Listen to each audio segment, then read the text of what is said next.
Jeff Rich, Director of Layman Ministries, and from time to time we have people donate some really interesting cars to our organization, like this 40 Merc Coupe. 100% of the funds from this car is going to go towards two of our projects. We have projects in 7 different parts of the world, but this particular car has been designated 100% of the funds to go to 2 different projects. I'd like to tell you about those first, and then I'll tell you a little bit about my background in this car in just a second. But one of the projects is in the Philippines. We've been working there for about 25 years. We work with a very primitive Aryan tribe. These are some of the indigenous people of the island of the Philippines. And if you could see the picture of some of the kids before we started working with them, it's heartbreaking. These people are a nomadic tribal people that live way up in the mountains. They do slash and burn for harvesting rice, and a lot of times they're near starvation. But over the last 20-something years, we've been working with establishing schools in like 5 different villages, and now we have a boarding academy, which is like a high school for older kids. And the transformation of these kids has just been amazing. We have 1 student already in college, and we have more young people coming up. They're being released from terrible hygienic situations, being released from ignorance and lack of education. They can speak fluently in English, can work on computers now, and it's just amazing the changes that have happened with the young people there. The other half of the funding from this car is going to be used for our orphanage in India. We already for 6 years have been running a boys orphanage, but we have to have boys and girls separate. 2 different campuses, 2 different cafeterias, 2 different boarding rooms, 2 different residents that stay there and watch the kids. And we're right in the middle of construction right now with girls orphanage. It's been just terrible. We've been having boys coming into our boys orphanage for a long time, and we've had to turn girls away because we started with boys, and so we were kind of locked into that. And the government's become very strict in India about how you run orphanages. So we're right in the middle of building a girls' dormitory right now with its own kitchen, cafeteria, and residence for the people who'll be watching over the girls there. So the funds for this project, these projects are going to come from this car. It's a really worthwhile thing to put a bid on and try to buy. Not only could you end up with a really cool old Merc, but you could end up helping some kids too. Just a little bit about me. I used to work in auto body. I used to manage dealership auto body shops. I ran my own restoration shop doing antiques and classics, street rods. So I know about body work, I know about mechanics. I've worked on street rods myself. I'm changing motors and doing all kinds of stuff. So I want to tell you about the good and the bad about this car and the story behind it. And I don't know about you, but I don't like buying things off eBay where people don't honestly disclose everything. So I want to have full disclosure on this car. And by the way, this is a 40 Merc. It's a solid car. I mean, it's just amazing. But the story behind this car is really interesting because this was a street rod build from the late 1960s. It's actually built like street rods that you would see in the late 50s and in the 1960s. It's got that flavor to it. It's original paint from the 1960s, all the suspension, small block Chevy, everything. But here's how we ended up with the car. A gentleman, 84 years old, who has quite a number of cars, donated this car to our organization here just a couple months ago. And he had it in storage since basically 1980. And in 1980 onward, he'd always take it every year, put fresh gas in it, start it up, drive it for about 20-30 miles and bring it back and put it in his shop and jack it up and I've never seen anybody do this before, but he put cinder blocks under the tires and then put big pieces of sheet metal, corrugated sheet metal, underneath the tire and then lower the car down, and that prevented mice from getting into a car. And that's a really important thing when you're dealing with classic and vintage cars, is mice can cause a lot of problems. There's no smell of mice in this car. The upholstery is in really good shape. It needs some final touches to be done, which I'll show you in a little bit. But here's the situation behind this car. This car was built in Spokane, Washington. It was done at a pro shop back then, and the guy who either built the car or had the car built for him, we're not really sure because it's so far back, was named, of all things, Speedy Gonzalez. This car ended up eventually in the hands of a truck driver who had it, and he went through a divorce. And so the car was put in storage. And the guy that ended up donating this car to our organization back in 1975, 75, 85, 95, 2005, man, that's over 40-something years ago. He saw an ad in the paper for a pickup truck, so he went to look at this pickup truck, and he was talking to this lady, and she said, well, my ex gave me this pickup truck, and he ended up buying the pickup truck. And then she said in the conversation, my ex also has a 40 Merc Coupe that's a street rod he wants to sell too. And so he got the information from her about where the car was at and everything. It turned out the car was stored at this truck driver's girlfriend's house. So my friend went over there and knocked on the door and found out that this guy's girlfriend was not very friendly. He asked, is there a 40 Merc here? She said, yeah, it's in the shed behind the house here. There's an old 1930s kind of like little garage, you know, behind in the alleyway behind this lady's house. And she was not very friendly, like I just mentioned. And so he went back there and looked through the little panes, and he saw this car all dusty and dirty. It had been stored in there for who knows how long. And he left and decided not to pursue it. But he kept thinking about this car for 1 year, 2 years, 3 years, 4 years, 5 years. And so in 1980, 5 years later, he went back and knocked on the door. The same lady was there. He said, is your boyfriend still got that old Merc in the garage back there? Yeah, he wants to sell it. So he went back there, and by this time now the bushes and stuff had grown up around this small little teeny garage, you know, built probably, like I said, in the 1930s. He pried open the door and got in there, and this thing was covered with dust. It was a real barn find. And he looked it over and thought, well, underneath all this dirt and stuff, it looks like a pretty solid car. And he ended up getting in touch with the truck driver, and he bought it. That was 1980. Well, this guy has quite a number of cars, and so he basically, like I said, started the car up once a year, put some fresh gas in it, drained the gas, and put it on blocks and stored it up until this year. And he donated it to organization. Now, this car was built just like they built cars, street rods, back in the 1960s. And so at one time this must have been a pretty impressive car, because if you look down underneath here, you'll see the axle was chrome plated, the tie rod chrome plated, the brackets for the leaf springs. This has got the old transverse leaf springs on it that go this way like the Fords did instead of being modified. So like I say, it's a 1960s style street rod, and it's got the hydraulic brakes, of course, on it, and they put a small block Chevy in it. I don't know if you know much about the history of Mercury, but Mercury started making these kind of like a little bit higher quality type car. You know, there's a little bit higher price range car the Mercurys were. And this is designed after a 39 Ford Deluxe.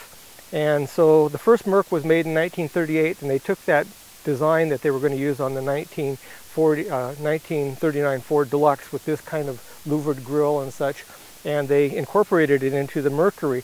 Now the only difference is that 40 Ford Coupe is a little bit shorter, and almost all coupes only had just one seat, and then they had just a little teeny storage area. On the Mercury, they expanded the coupe, called it a Club Coupe, put a back seat in it. And so that's what makes the Mercury Coupe kind of special. But it's got that beautiful 39 Ford front grille. And you take a look here at the motor, and the hood stays up really nice. I just put new springs on it from Bob Drake. You have here a 283 engine, and I looked at the casting numbers on this motor, and it said that it was either a 58 or 59 Corvette block or a 58 or 59 Chevy station wagon block. And I guess they used that same kind of block on both Corvettes and station wagons, which is interesting. You look here, you'll see it has the 202 Fuley heads, the camel hump heads on it. It's got a Holley intake manifold and a Holley 4-barrel carburetor. It had porcelainized white porcelainized headers on it, which is starting to peel a little bit. But everything about this car, the way they did it, was done right. I mean, back in the 1960s, they had taken the body off the frame. They went through, and all the cross pieces for the transmission and for the rear motor mounts and the front motor mounts are all professionally done. They spray painted the frame. They reinforced the frame in the cross sections where the transmission is. The motor mounts are chrome. Now a lot of this chrome is kind of old, and so it's starting to peel. Like even the bumper springs are chrome plated. It's peeling a little bit. Cross pieces for the grills chrome plated. The oil filter sock is chrome plated. Some of this chrome is going to need to be either redone or replaced, and then some of it's in really good shape. All the bumpers are really good. The headlight rings are really good, and the trim and stuff is all really good. This is a 283 block, but they bored it out to a 4-inch bore, which is the same bore as a 327, so ultimately this made a 302. Now I'm really partial to this car because Back in the 1970s when this car was on the road, I had a 1939 Chevy Coupe that had almost exactly the same kind of engine. It's got a pretty good sized cam in it. You can tell in a second here when I started up, it kind of idles like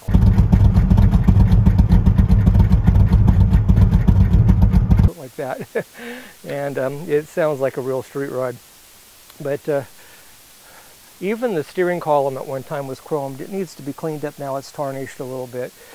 The thing about this car is it's solid. The bodywork is not that great and the paint job was not that great, but they started out with what looks to me to be a really solid car. And you know how sometimes if you're familiar with old cars, the fenders will crack? Well, these beads here are really good. This might have been repaired right here at one time, but I don't think this car has hardly any Bondo in it. I think it's just they scuffed it and did some light body work to it and then painted it. There's some sand scratches right here, you'll notice, that are pulling through the finish. Now, the cool thing about this car is it's a driver as is. You can get in this car and go anywhere with it. You could drive it back and forth to work. It actually, some people would prefer just to keep it like this with its natural patina on it and just make it a daily driver. But at the same time, if you wanted to tear this thing down and refinish it, it'd be pretty easy, because since it's been stored inside all these years, I'm sure all the bolts on the fenders and everything will come apart real easy. And you got a really solid car to start with. So it'd make it really easy if you wanted to do a color change on it or something. Now, look at this hood ornament. It's in really, really good shape. The latch for the hood works really good. The Mercury, what does it say? Mercury 8 right here is in really good shape on it. Other than dings, and I think a lot of these dings just came from it being in storage. You know, things were leaned against the car, the door was opened up and it bumped up against things in storage. I don't think the car has that many miles on it.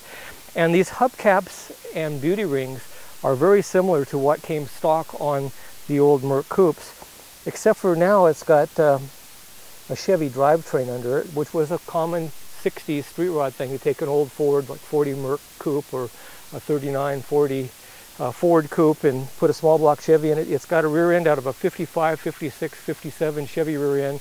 I jacked it up and turned the tire one revolution. It looks like they're 411 gears, and I'm pretty sure it's a Posi-Track rear end.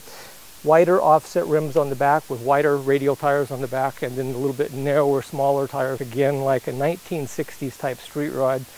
The car has no real big dents in it at all. You know, it's got some door dings here and there, a little place here where there's some chips in the paint scratches in the back. And if you open the trunk, the springs on the trunk are weak and it doesn't hold the trunk up very good. So he had a stick that he used right here to hold the trunk up. And if you look really closely, you'll see it has tuck and roll, black Naugahyde covers for the sides of the trunk. The battery is in the trunk, which was a common thing they did with a lot of street rods. I have a tool color cover for the back here. If you look here, you'll see that this is all original and there's no rust. There's no cancer in this car at all.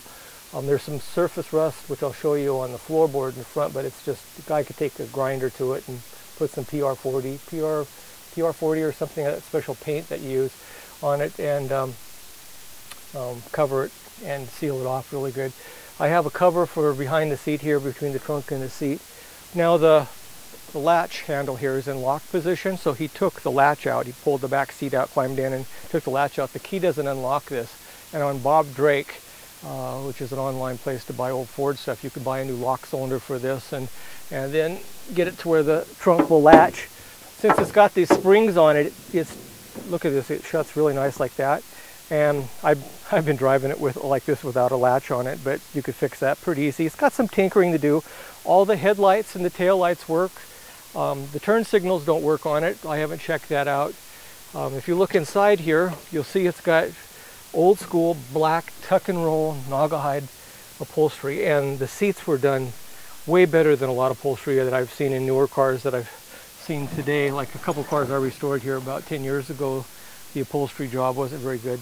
This is going to have some new weather stripping put in around it, around all the doors and windows. These windows back here, by the way, roll down. The whole chrome in the window roll down inside here. This glass, all the glass in this car is brand new, or relatively new, except for the door glass. I noticed that there's some bubbling here in the door glass, if you look really closely, in the plastic laminate on the safety glass. All the trim inside is chrome plated, everything around the windows and such, even around the windshield. It's got a special gradient tinted windshield on it with newer glass. Windshield wipers don't work. These old cars, Chevys and Fords and stuff, had a vacuum assist wiper system on it, and I haven't looked at this to see what the problem is with it, but the wipers don't work on it. And it's got all the original gauges, but they're all disconnected, and they've put aftermarket gauges down here. Now, the plastic on the dash is warped from sitting in the sun, apparently, and has gotten old and dried out. The wiring on this car is pretty interesting. It's like they made a printed circuit board in 1960 style here under the dash. And you can see that they got everything outlined on the board. It's going to be pretty easy to figure out how to get the gas gauge working. And you can trace all the wires and everything on this board really well. Also notice that they put the coil and the voltage regulator under the dash too. That keeps the engine compartment looking really nice and clean. I'm sure that's why they did that. If I was going to keep this car for myself, I would probably customize this dash and put some kind of cool, weld some kind of cool inlay into the face of the dashboard and put all the gauges and everything in there. Got a hydraulic clutch, which is pretty stiff, by the way, and it's got the original radio and everything. A lot of the old street rodders, they did leave all the original gauges in like that. Now, all the gauges work, including the tachometer, except for the fuel gauge. The fuel gauge is disconnected or something, and I noticed there was a wire going back to the tank that wasn't hooked up. So it needs some tinkering in it. You turn the key here, and it's got an electric fuel pump in the back, and then you push this button right here, and it starts. Oh, this car's got a lot of power. Gets up and goes pretty good, and then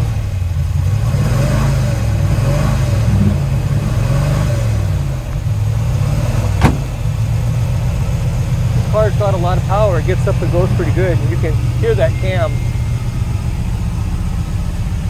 It's got kind of a mean idle to it. Oil pressure is pretty good. When you rev it up, it goes up to about 42 to 45 pounds, and it has the only place I have to test drive this car is on a gravel road on our property here, so I don't like driving it in gravel too much. But got a good old Hurst shifter, and the car runs pretty good. Got 12 gears. Now, I was saying that the clutch pedal's pretty stiff. You know, if there's a possibility that this has a bigger clutch plate and pressure plate, and that might be why it's like that, because it was built like for racing. And can't go really fast on a gravel road. You can kind of get an idea what the car drives like.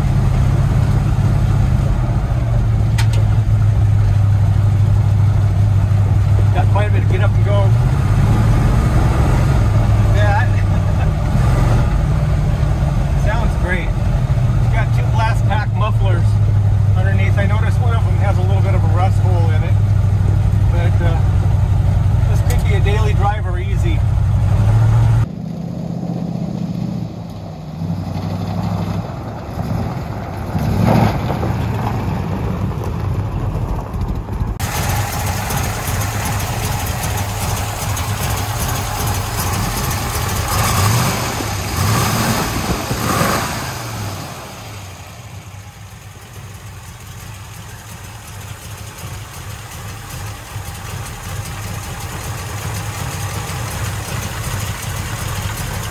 Has a Hurst shifter with a cue ball shifter handle, and it's got a Muncie 4-speed in it, and the synchros, everything in the tranny work really good. With the Club Coupe, what they did is they made it a little longer and made room for a seat in the back, and you can see here the seat. You can see the floorboards are really good condition back here, and the one visor on that side is off right now. I was going to put it on, but I just haven't had a chance. Now, you're probably wondering, why is it that the roof is painted black? Well, when he had it in storage over in one of the small buildings on this farm that he owns, they had a really heavy snowstorm and the roof caved in, and one of the trusses came down and actually just bumped the roof right here and put a small swooping dent in the roof there. So they pulled the headliner down, pulled the back window out, pulled this window out, and got in there. And he had a friend that was an old school auto body guy that knew how to do metal finishing. And he got in there with files and hammers and dollies and pounded it out. They used a little skim coat of Bondo. And so they used black primer and just primered the whole roof rather than having one spot primered in the back there. Thought maybe that would look better. When I got the car, the guy he's 84, he said, I just can't get in there and put all the upholstery back in. So I put the seats back in, the windows back in and such. A lot of the rubber around the windows and stuff are going to need to be replaced. I think that the rubber around the windshield is fairly decent, but I'm not sure or not. All the chrome, as far as the bumpers and external things on the body, is really good. The chrome that's under the car is pitted a little bit, and some of it's flaking a little bit. You look at the floor here in the front, you'll see that it's really solid. It has some surface rust, and you can just take a steel brush to that, or kind of a grinding wheel or something like that. And it had an old carpet in it, so I took it out and I left it that way so you could see the floor, exactly what it looks like without being covered up. Don't want to try to hide anything. You know, this car might have been black at one time, I'm thinking. I don't know, it kind of looked pretty cool painted black. Everything's tight. It drives really good. It's got a lot of power. You get out on the highway and shift it. One other thing that they did, which also is a 1960 street rodder kind of concept, is they put that heavy-duty black Naugahyde with padding on the running boards. Normally this would have come with a hard rubber kind of finished channeled looking running board on it. The other thing I want to mention is that we've shipped quite a number of cars. I have a shipping company that I work with. All the shipping charges for this car will have to be paid for by the buyer, and I'll make arrangements to have the car delivered to the shipping company, and it could be shipped anywhere in the continental United States.